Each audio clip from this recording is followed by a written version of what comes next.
Just for Women's Centre. When I first went, I didn't fully understand our logic in doing what she was doing.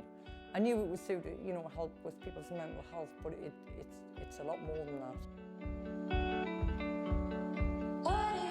Linda, she's like a sister. We're very, very close. And was that Linda Kirk? It is. Is that Lester and Tweedy? It is, yes. All right. I'm fine. How are you? Okay then. Right. Right. I'll speak to you later then. Bye. She has a massive impact on everybody that comes to the centre, whether it's, the women or the men, or even the young girls now. Whatever she's done, whatever venture she's gone through, I've been sort of there. We're like one messed up family. We are. I mean, you've got Linda and Lester, and them are like we're nutty aunties, or the mother hens. No, she's a good friend.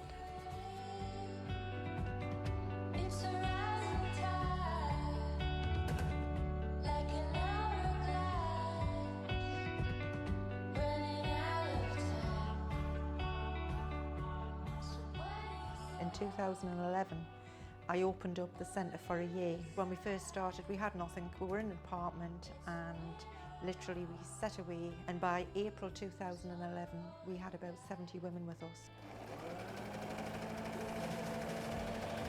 And a lot of the women were into the crafts. We used crafting as a therapy, and we had roomfuls of cushions and rugs and everything. So we thought, right, we've got to sell them. So we got up onto the high street, we got a shop, and that was in 2012. I've always liked businesses, I've always liked the creative side and gifts and interiors, and so I've had a couple of businesses that I've bought and I've sold on and I've done really well out of. We started it predominantly just for support for women who had mental health issues, but from that there was issues of abuse. I've come from domestic violence. I mean, not as bad as some, but still domestic violence. So when you hear there's always someone that's been here and done that, and they can say, well, look, this helped me through it, maybe it can help you through it. I did go through abuse. I don't really go right into it because, at the end of the day, but I do empathise with a lot of the women that come to the centre.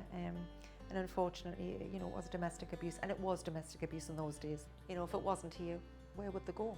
That's what we think, where would these women go? If it wasn't for Linda, I wouldn't be doing the job I'm doing. Definitely not.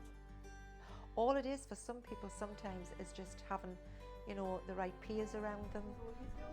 They just support you.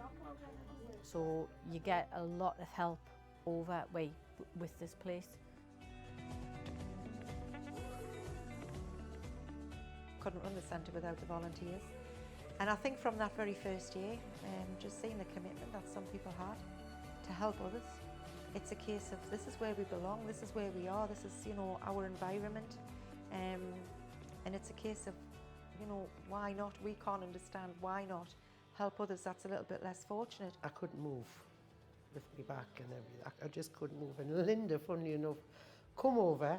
She brought us a whole load of paper, a whole load of pens, a couple of writing magazines, and I wrote 8 poems. I've got 8 published. So I suppose as time went on, obviously, yes, I'd gotten away from the abuse. That's over 30 years ago. But still, there's certain things that you never forget. And when you're talking to certain women and they're talking about, their experiences, it's something that we do share. We share it in group. But my life has moved on, and I have a testimony to that. You can move on. You can you can turn your mind. You can change things.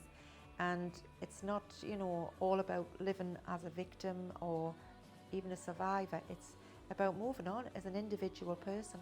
And this is what we try to do with other women. We try to inspire them. So I think, probably all my life, the journey has been led to what I'm doing now.